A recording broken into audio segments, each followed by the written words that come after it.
All right, we're going to go ahead and get started tonight. Good evening, everybody. Thank you so much for tuning in tonight to another one of our virtual programs. My name is Pat Kane, Public Programs and Visitor Services Coordinator at the Museum of the Grand Prairie. And I want to thank you again so much for joining us for tonight's program titled Part of the Community, East Frisian Oral History in Champaign County. I want to especially thank our presenter for tonight, Mark Hanson, Curator at Museum of the Grand Prairie, where in just a few moments we will bring him on and he will provide our program, our presentation tonight. Before we get into tonight's program, did want to go over a few housekeeping items, let you know what's coming up at the Museum of the Grand Prairie and Champaign County Forest Preserve District, and a little bit more. So first and foremost, if you haven't done so already, down in the comment section below, let us know where you're watching from tonight. I already have a few folks who are chiming in the comment section. Bev tuning in from Gifford, Marcella tuning in from Adams, Nebraska, Barry watching from all the way from Michigan. So thank you all so much for tuning in, and thank you for writing where you're watching from in the comments section below. Love to see where everybody is tuning in from, as these virtual programs allow us to broadcast local Central Illinois history all across the state, all across the country, all across the world. So thank you again so much for tuning in. So we are going to go ahead and get started with tonight's program after I go over a few other things. So a little bit about us. If you don't know anything about the Museum of the Grand Prairie, Museum of the Grand Prairie opened originally as the Early American Museum in 1968, and our current mission is to collect, preserve, and interpret the cultural and natural history of Champaign County and East Central Illinois for all generations. The museum is part of the Champaign County Forest Preserve District, a collection of 7 forest preserves here in Champaign County, as well as 2 educational facilities, being our Museum of the Grand Prairie, as well as the Homer Lake Interpretive Center at Homer Lake Forest Preserve. Forest Preserve District also includes a golf course at Lake of the Woods Forest Preserve, Kickapoo Rail Trail, and so much more here in Champaign County. We're asking for your feedback, so would love to get your feedback. If you could, what I'm dropping in the comment section right now is a program survey. We want to hear from you. So after tonight's program, after you watch tonight's program, we ask that you complete this short and simple survey, taking no more than 5-ish minutes of your time. And this feedback is going to help us improve our future programs and program offerings. Let us know if there's anything you would like to see us do a program about in the future. Again, it should only take about 5-ish minutes of your time, and I dropped that link down in the comment section just now. A few programs coming up at the Museum of the Grand Prairie. This Saturday, November 6th, from 1 to 4 p.m. at the museum at Lake of the Woods Forest Preserve in Mahomet, Illinois. You can join museum staff, members of the East Central Illinois Archaeological Society, and the Illinois State Archaeological Survey for our Explore Archaeology Open House. This is a great program for anyone who's interested in artifacts, archaeology, and the field of studying these artifacts, also known as archaeology. These archaeologists will put on some great displays, some dioramas, have some other activities, again, bringing to life and letting you learn more about the great field of archaeology. Also, Holly Lubisky of the Archaeological Society, the local society, will provide a brief presentation discussing local cemeteries and what can be learned from them. So again, join us for that program this Saturday, November 6th at the Museum of the Grand Prairie from 1 to 4 p.m. Another program on Thursday, November 18th. It's our third and final program in our 14th annual Lincoln Lecture Series. It's going to be a virtual program, much like tonight's program is streaming on our Facebook and YouTube pages.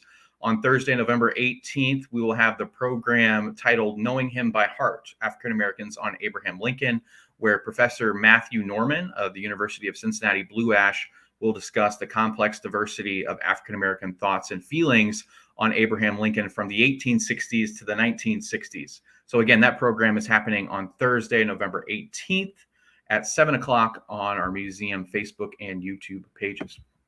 Again, let us know where you're watching from by writing down in the comment section below. I have some more folks tuning in tonight.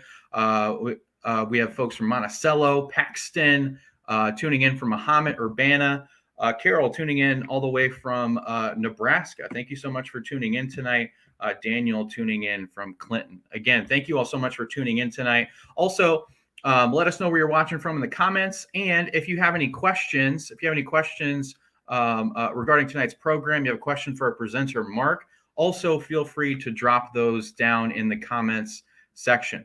So now, instead of me talking all night, I'm pleased to introduce our presenter for the evening, Mark Hanson. Mark, hey, how you doing? Pretty good. How are you? Good. Thanks again for doing this program for us, for the community. We're going to have a good time tonight learning about the East Frisian Oral History project that the museum has been a part of for a very long time. So Mark is our museum's curator. This was his 5th year at the museum.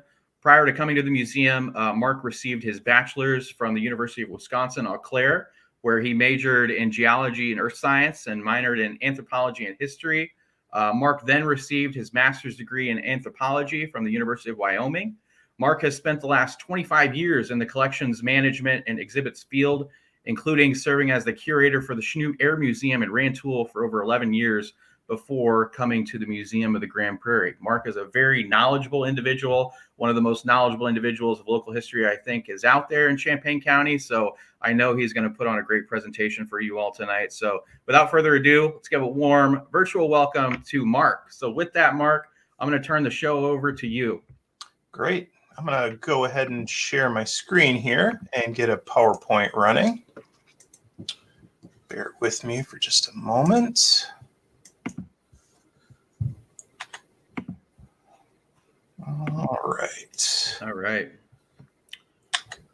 All right. So as Pat said, I'm Mark Hanson. I'm the curator for the Museum of the Grand Prairie. And also, as Pat mentioned, what I'm going to be talking to you about tonight is, not an in-depth history of the East Frisian community, but the museum's efforts over many, many years to do its part to preserve the heritage and legacy of that committee through an oral history project. So in 1995, then the Museum of the Grand Prairie went out into the East Frisian community and collected oral history interviews. The goal, again, was to preserve this really unique community of German immigrants who were able to hold on to a lot of their ethnic heritage, their customs, their traditions, while at the same time being fully American, which is something that they often met because of their German background. They were often met with some discrimination, especially during the wars. In 2016, doing a regular collections survey, we discovered these interviews. They were largely unprocessed, and pretty quickly realized that this was a collection that needed some immediate work to be sure that we didn't lose that information that had been collected. So the question then became, now what? So one of the first things that we needed to do was improve and maximize the preservation of the audio. These recordings were recorded on audio cassette tape, and magnetic tape is notoriously fussy. It is not a forever media. It degrades. And these audio cassettes were well past what I would consider sort of a danger age level before that audio would start to degrade.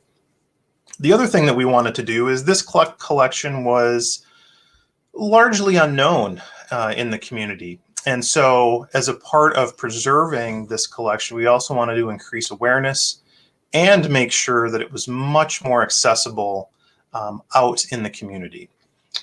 Collections like these, they don't do much good if they're just cloistered away in a museum or archive and people can't experience them. So in 2016, the first thing we needed to do is do a very careful assessment. And so we found that we had 35 interviews, 3 project meetings, and we did have some archival material that was left over from an exhibit that was done in around 1995, 1996. As I mentioned, the interviews were all on magnetic audio cassette tape, and they're pushing 30, 30-year lifespan. So we were getting concerned about that.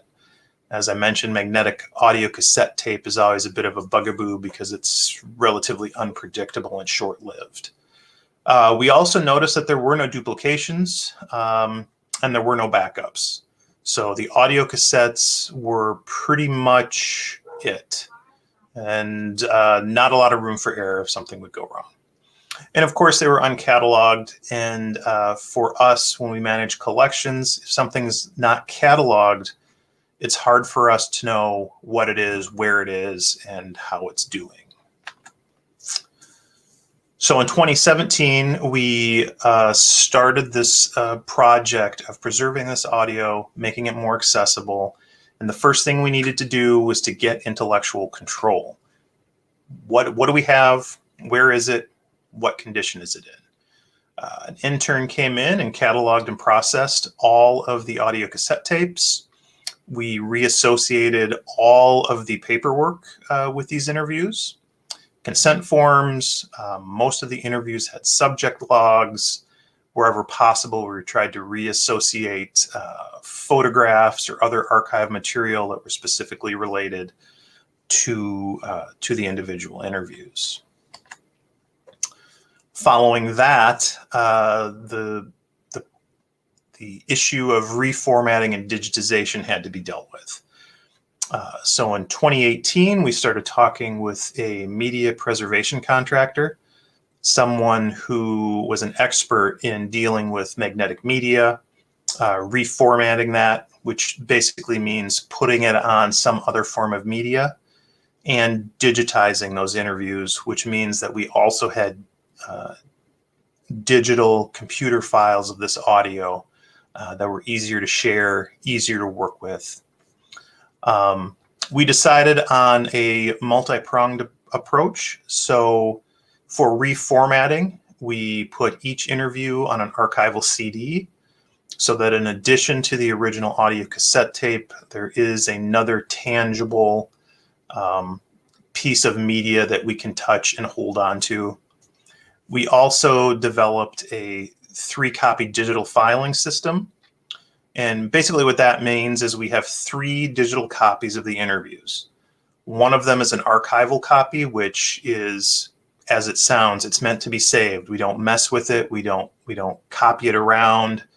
It sort of becomes an original in a sense.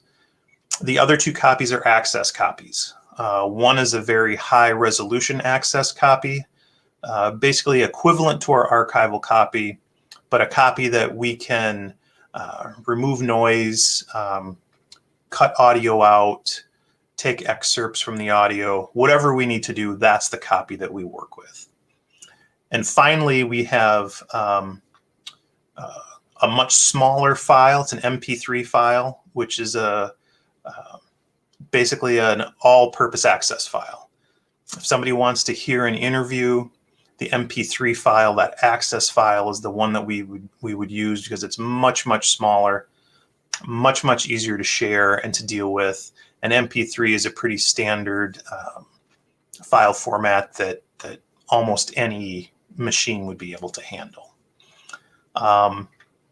This was not inexpensive. It cost thousands of dollars to do this process, and we were fortunate enough to have received a grant from the Illinois State Historic Records Advisory Board, without which we would not have been able to do this reformatting and digitization. So what's next? We now have these audio files. We want to transcribe those. Basically, transcription is basically taking spoken word, an audio file of the spoken word, and putting it into writing. Why is that important? Well, if we, in addition to having the audio, if we have a transcript, it's very easy to share. It's searchable.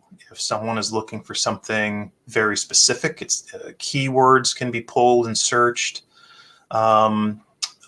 Just rounds out the sort of our toolbox of how we can preserve and at the same time make these oral history interviews as accessible and easily accessible as possible to anyone who might be interested in whatever format they might be interested in. To do that, we had an intern who started in 2020, which with COVID really was interesting. Wound up to be an all virtual internship, but she did a great job. Emma did a great job, got everything transcribed into MS Word editable files and PDF shareable files with money and time to spare. She did an absolutely fantastic job. Again, this project, when we're talking about hiring someone to do a job, it's very, very expensive. And again, we were able to rely on ISHRAB for additional grant funds to help us continue with this ambitious project. So now what? We have all this. We feel very comfortable. We know what it is. We know where it is. It's preserved. We have files that we can share. So now we need to raise awareness so that people actually know that it's there and they can use it. So with extra grant funds from the transcription project, we were able to put together a 3-panel traveling exhibit that we're trying to get out and about in the community.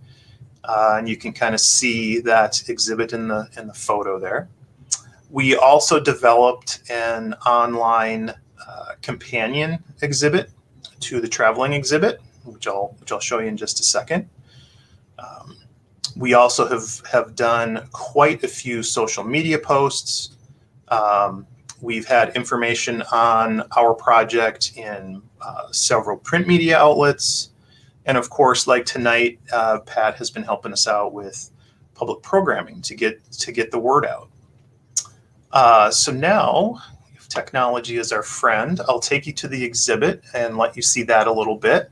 And I also want to play a couple samples so you can hear for yourself just how great some of these interviews are. All right. So this is the companion exhibit to the traveling exhibit. And again, this is not the complete collection of oral histories.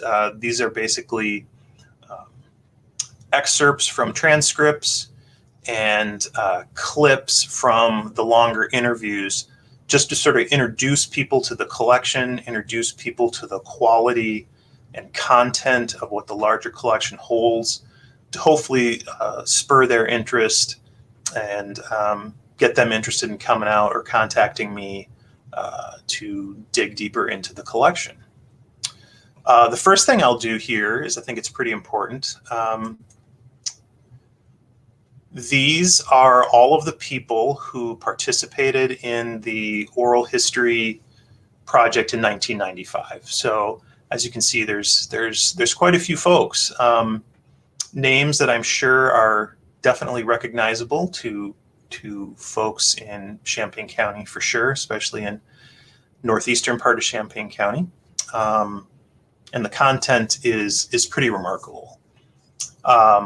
Let me just go ahead and do a few examples for you to hear. The clips are pretty short.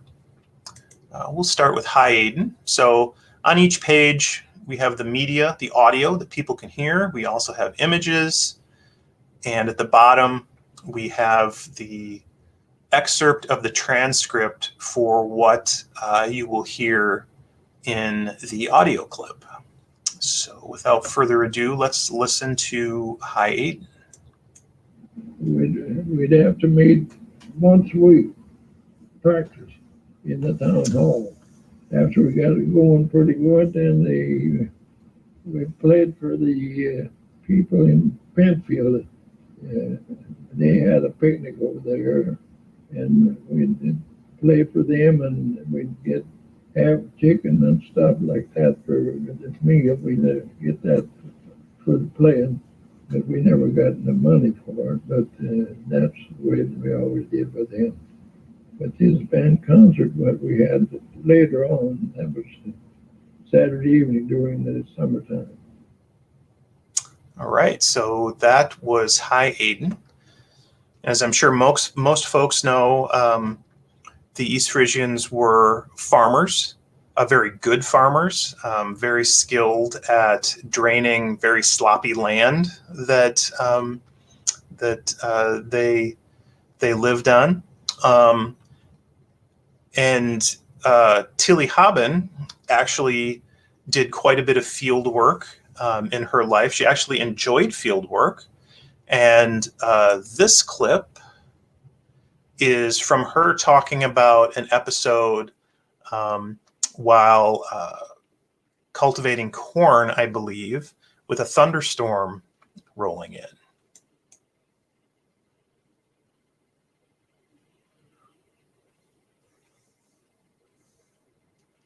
Well, I always liked farming because I had to do a lot of work in the fields, plowed with 3 horses and disc with 4 horses, and kind of scary sometimes. I was in the field one time, and it was starting to get real dark, and it started thundering and lightning, and I said, well, let's just stay here on the end. And Lewis said, well, I'll make a round. And he was halfway down, and it gave a bang, lightning, and the horses ran away. And Jerry was planting, and he had to stop his planter to get a hold of Lewis's teams, All right, so farming. We'll do one more. Some of the folks who were interested were actually immigrants themselves, and they remembered the trip coming over from Ostfriesland. Others, their parents were immigrants. So the immigrant story is pretty important in the community. So Teresa Osterbur was one of those folks who actually came over when she was a small girl, and she remembers seeing the Statue of Liberty coming into New York Harbor. And this clip just talks a little bit about what she thought about traveling by ship.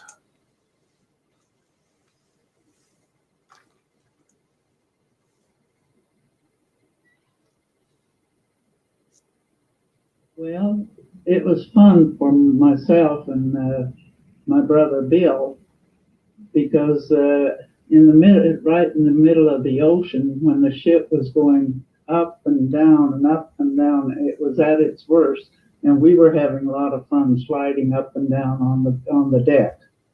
No, I didn't, and my brother didn't, but my mother got real seasick. She didn't enjoy it too much. All right, so that is Teresa Osterbur. So with that, I'd be happy to answer any questions about our project, the East Frisian community. If I have the answer, I'm happy to do that. Let me stop sharing my screen here.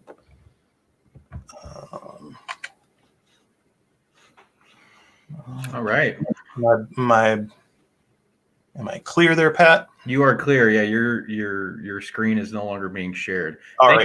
Thank you so much, Mark. And as Mark mentioned, if you have any questions, feel free to drop those questions down in the comments section and do your best. Mark will do his best to answer any questions you may have about the project or East Frisian history. But really appreciate that, Mark. I really appreciate you going in depth about the process that you and the collections team is taking to take care of this great piece of local history, this great project that has been part of the museum, part of the community for such a long time. So really appreciate that. And I also, as Mark was showing you there at the end, the online exhibit where he was playing those clips. Feel free to go to the link that I dropped in the comments as also where you could peruse that online exhibits at your leisure, where you can re-listen to some of those clips that he played, or listen to the other ones, learn more about this oral history project, capturing East Frisian history locally. Any questions out there? We got a question from a familiar face, but I think you mentioned this at the beginning, Mark. But maybe just to reiterate, if folks are looking to learn more, the online exhibit has excerpts, as you mentioned. What do they need to do to listen to maybe a full oral history or learn a little bit more about some of these specific oral histories? Yeah, well, the beauty of the project is, as I mentioned, we have the PDF transcripts and we have MP3 files of entire interviews. So just a quick email or a call, and we can get copies of the audio or the transcript in your hands. Yeah, so reach out to Mark. Give us a call at the museum. Reach out to Mark via email, mhanson@ccfpd.org. Let you know a little bit more about some of these specific oral histories and get those files to you so you can learn more about them yourself. I got some questions coming in from Brenda. Brenda, thanks for tuning in tonight. What was the major driving factor, Mark, do you happen to know, for East Frisians leaving their homeland in Germany, and then what brought them here specifically? Yeah, so Ostfriesland was compared to the rest of Germany, it wasn't a high status place. So they never really enjoyed sort of an equal status with the rest of Germany and sort of how Germany was structured. A lot of the folks that came here were also not able to have decent, well, I shouldn't say decent, the farmland wasn't great in some parts of Ostfriesland. So the folks with money were able to buy the best farmland, and then everyone else was sort of pushed out on the margins where it was pretty hard to scrape out a living farming. And then another factor was, Germany was a pretty militant place. And so a lot of East Frieslanders did not want to have to be continually conscripted and serve in the military. The best way, and some of the folks in their interviews talk about this when asked that very similar question, why did they come here? And the answer, the simplest answer is they just wanted a better life, where they could, honest days work, honest days pay, and actually have something at the end of the day that they could be proud of, leave to their family.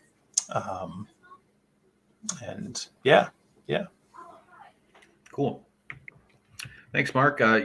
Related to that, Carol is asking a little bit more specific. You talked about when they came over. Do you happen to know earliest time when we had East Frisians immigrating to Illinois from Germany?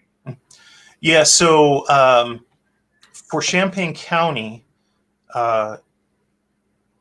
East Frisians started coming to this area in about late 1800s, 1896, that ballpark. But they were coming from Golden, Illinois, from another settlement where they had been coming. And like a lot of immigrants, someone would come over, work, save money, be writing letters back home, and then family would come over and sort of build these settlements. And then around that time, they started moving over to east central, northeastern Champaign County, where there was land available because it was really wet and not great. And so this land was sitting there free for the taking. And the East Frisians had some skill with drainage. And so they promptly set to work laying tile lines and draining that land, and basically turning it into some of the best farm ground, arguably in the entire country. So, yeah, roughly late 1800s, and then that continued. Folks kept coming over for quite a few generations into the 1900s. Got a question, Mark, from Marcella. So talking about, you mentioned that the traveling exhibit could be brought to different parts of the community, different parts of the county, even sharing files and sharing transcripts. Is there a cost to sharing this project? No, there is no cost. The exhibit, because we came in well under budget with some of our grant funding, we were able to fund the exhibit, the online exhibit, and some of the print material with extra grant funds. And then the files and the audio files and transcript files, there is no charge for that. Like I said, we want to make sure that this material is available for folks in the community, whether they're local historians, genealogists, whatever the case may be. We want to share our work. No cost. So, again, if you're interested in bringing this traveling exhibit or, learning more and getting your hands on, these files and these transcripts, as Mark said, free to you, just trying to help out the community, educate the community, spread, great stories of local history far and wide in the community. So reach out to us if you're interested in bringing this project to a church near you, or, Lori is also saying she'd love to see it in the Gifford State Bank. That's a possibility. So if you'd like to have it, brought to a place that you think people would enjoy the exhibit, such as a church or local bank, again, reach out to Mark, and I'm sure Mark would be willing to work with you on getting that traveling exhibit to a space near you and your community. For sure. Absolutely. Yeah. Well, Mark, that seems to be all the questions that we got so far for tonight, but I appreciate you presenting this program. Appreciate you doing this great work, you and your collections team, in preserving this great piece of local history, going through all of the time, all of the effort to do so, and appreciate everybody for tuning in tonight. And again, if you're interested in learning more about this East Frisian Oral History project, reach out to us at the museum. You can give us a phone call at 217-586-2612. You can reach out to Mark at mhanson@ccfpd.org. Visit our website where you can get all of that information as well. You can find out more info on our Facebook, Twitter, and Instagram. And then also, don't forget, I dropped in the comment section a link to that online exhibit for you to explore at your leisure. So check out that East Frisian Oral History exhibit online. Reach out to us if you're interested in having that traveling exhibit come to a place near you.